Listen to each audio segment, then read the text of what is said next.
គ្រូពេទ្យស្រីម្នាក់ទើបតែបានចុះពីលើកប៉ាល់ហោះភ្លាមស្រាប់តែនាងបានឮសំឡេងប្រកាសអាសន្នជាបន្ទាន់មួយនៅក្នុងប្រលានយន្តហោះមានក្មេងស្រីម្នាក់បានដួលសន្លប់បាត់ស្មារតីភ្លាមនៅត្រង់ច្រកចេញទី2ដោយសារស្ថានភាពធ្ងន់ធ្ងរគេត្រូវការគ្រូពេទ្យជាប្រញាប់ដើម្បីជួយសង្គ្រោះជីវិតគ្រូពេទ្យស្រីរូបនោះបានប្រញាប់រត់ស្ទុះទៅកាន់កន្លែងកើតហេតុភ្លាមក្រោយពេលពិនិត្យអាការៈកុមារីរងគ្រោះនាងបានរកឃើញថាប្រស្រីភ្នែករបស់ក្មេងស្រីតូចនោះបានរីកធំទៅហើយសញ្ញាគ្រោះថ្នាក់ដល់ជីវិតនាងបានប្រញាប់អនុវត្តវិធានការសង្គ្រោះបន្ទាន់គ្រប់ជំហានយ៉ាងរហ័សរួចរត់តាមបុគ្គលិកប្រលានយន្តហោះចូលទៅតាមច្រកផ្លូវអាសន្នដើម្បីបញ្ជូនក្មេងស្រីនោះទៅមន្ទីរពេទ្យ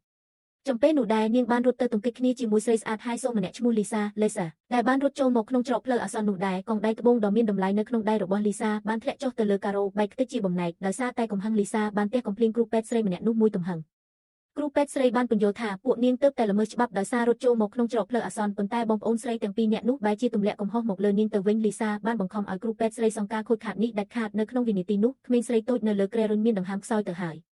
យគ្រូពេទ្យស្រីគ្មានជំរឿផ្សេងក៏បានប្រាប់ឲ្យបុគ្គលិកប្រលានយន្តហោះរុញគ្រែកុមារីរងគ្រោះទៅមន្ទីរពេទ្យមុនចុះចំណែកឯនាងសុកចិត្តនៅស្នាក់នៅទីនេះដើម្បីដោះស្រាយរឿងរ៉ាវរកខុសត្រូវដោយគ្មានមូលដ្ឋានមួយនេះមិនទាន់ទាំងមានឱកាសបានពន្យល់ផងលីសាបានរើបំណែកកងដៃដែលបែកនៅលើដីរួចទាមទារប្រាក់សងជំងឺចិត្តយ៉ាងហួសហេតុដោយអះអាងថាកងដៃត្បូងមួយវងនេះមានតម្លៃរហូតដល់$300 លានប្រសិនបើថ្ងៃនេះនាងគ្មានលុយសងទេគុំសង្ឃឹមថានឹងអាចដើរចេញពីទីនេះឲ្យសោះពេលបានទទួលលេខ$300 លានមនុស្សម្នាក់ដែលចំរំមើលមានការភ្ញាក់ផ្អើលជាខ្លាំងលីសាបាននិយាយថាកងដៃនេះត្រូវបានទិញមកពីកម្មវិធីដេញថ្លៃ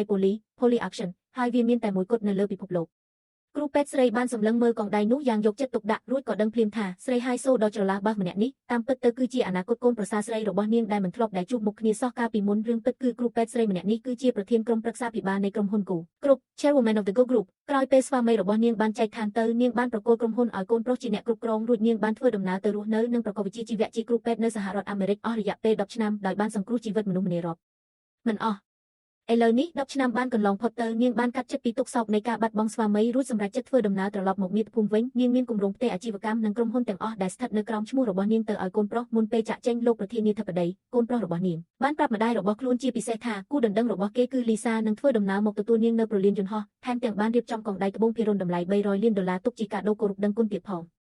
ងកាលនោះនាងមានការព្រួយបារម្ភពីចរិតមារយាទរបស់អនាគតកូនប្រសារម្នាក់នេះណាស់ប៉ុន្តែក្រោយពីបានឬកូនប្រុសសរសើរថាគូដណ្ដឹងរបស់គេជាមនុស្សដឹងក្តីនិងចេះគិតគូរទើបនាងមានចិត្តស្ងប់ខ្លះនាងមិននឹកស្មានទាល់តែសោះថាព្រឹត្តិការណ៍ជួយសង្គ្រោះក្មេងស្រីភ្លាមនេះបានធ្វើឲ្យនាងមើលឃើញឃ្លាដល់ពោះវៀននិងធាតុពិតដ៏អាក្រក់របស់អនាគតកូនប្រសារស្រីម្នាក់នេះឡើយនាងមិនព្រមអត់ទ្រាំទៀតទេនាងបានប្រកាសជាសាធារណៈថានាងគឺជាប្រធានក្រុមប្រឹក្សាភិបាលនៃក្រុមហ៊ុន Go Group លីសាឬបែបនេះក៏សើចចំអកយ៉ាងខ្លាំងថែមទាំងបានទះកំភ្លៀងនាងម្ដងទៀតរួចនិយាយបង្អាប់ថានាងស្លៀកពាក់សាមញ្ញមើលទៅថោកទាបដូចជាមនុស្សស្រែចម្ការដោយគ្មានឃើញមានរោគពីជាអ្នកមានអភិជនសោះលីសាច្បាស់ក្នុងចិត្តថានាងជាជនបោកប្រាស់ហេតុនេះបងប្អូនស្រីទាំងពីរនាក់បានរួមដៃគ្នាព្រួតវាយដំគ្រូពេទ្យស្រីរូបនោះរហូតធ្វើឲ្យនាងដួលទៅលើដីគ្រូពេទ្យស្រីបានព្រមានពួកគេទាំងកំហឹងថាបើពួកនាងហួសចិត្តហ៊ានវាយយើងពួកនាងនឹងត្រូវស្ដាយក្រោយនៅថ្ងៃណាមួយមិនខាន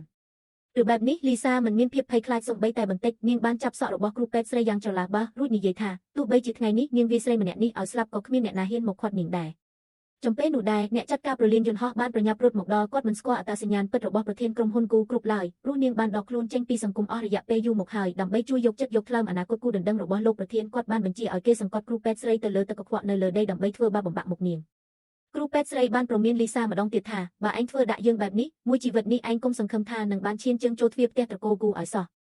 ឬបែបនេះលីសាកាន់តែក្តៅក្រហាយខ្លាំងឡើងព្រោះនាងគិតថាស្រីម្នាក់នេះកំពុងតែដាក់បណ្ដាសាមិនឲ្យនាងបានរៀបការជាមួយលោកប្រធានអូនស្រីរបស់លីសាបានទាញដងឈើជូតការ៉ូយ៉ាងធ្ងន់មកវាយសំពងទៅលើកដៃរបស់គ្រូពេទ្យស្រីមួយទំហឹងដើម្បីឲ្យកូនប្រុសរបស់ខ្លួនបានឃើញពីចរិតពិតរបស់គូដណ្ដឹងគ្រូពេទ្យស្រីបានសុខចិត្តទ្រាំទ្រនឹងការឈឺចាប់និងការបំបាក់មុខរួចចុចទូរស័ព្ទទៅកាន់លេខកូនប្រុសទើបតែភ្ជាប់ប្រព័ន្ធបានភ្លាមលីសាបានឆក់យកទូរស័ព្ទនោះទៅក្រវែងចោលលើដីបែកខ្ទេចនៅម្ខាងទៀតលោកប្រធានបានឬតែសម្លេងការប៉ះទង្គិចយ៉ាងខ្លាំងរួចខ្សែទូរស័ព្ទក៏ត្រូវកាត់ដាច់ភ្លាមអារម្មណ៍មិនល្អនិងភាពភ័យព្រួយបានលេចឡើងក្នុងចិត្តរបស់លោកភ្លាមលោកមានប្រផ្នូលមិនល្អថាម្ដាយរបស់លោកប្រហែលជាជួបគ្រោះថ្នាក់អ្វីមួយហើយលោកបានប្រញាប់ទូរស័ព្ទទៅកាន់លីសាភ្លាមលីសាបាននិយាយកុហកបោកប្រាស់ថាមានយាយចាស់ម្នាក់បានធ្វើឲ្យបែកកងដៃត្បូងដែលបំរុងនឹងយកទៅជូនលោកប្រធានក្រុមហ៊ុនឬបែបនេះលោកប្រធានមានការខឹងសម្បាជាខ្លាំងលោកបានប្រញាប់ធ្វើដំណើរមកកាន់ប្រលានយន្តហោះភ្លាមនៅក្នុងខណៈពេលនោះប្អូនស្រីរបស់លីសាស្រាប់តែក្រឡេកឃើញនាឡិកាហោប៉ៅមួយគ្រឿងបានធ្លាក់ចេញពីខ្លួនរបស់គ្រូពេទ្យស្រីវាជានាឡិកាម៉ាក Philip Dubot Philip Jabot កំណែរំលឹកអនុស្សាវរីយ៍ដែលមានតម្លៃរហូតដល់$500 លាននាងធ្លាប់បានលើលោកប្រធាននិយាយរឿងនេះកាលពីមុនវាជាវត្ថុមានតម្លៃបំផុតដែលម្ដាយរបស់លោកប្រធានតែងតែដាក់តាមខ្លួនមិនដែលដាច់ព្រោះវាជាកេរមរតកនិងជាវត្ថុអនុស្សាវរីយ៍ចុងក្រោយបង្អស់ដែលស្វាមីរបស់នាងបានបន្សល់ទុកឃើញបែបនេះបងប្អូនស្រីទាំងពីរនាក់បានទម្លាក់កំហុសចោទប្រកាន់គ្រូពេទ្យស្រីភ្លាមថាជាចោរលួចនាឡិកាហោប៉ៅរបស់លោកប្រធាននៅលើប៉ាហោះ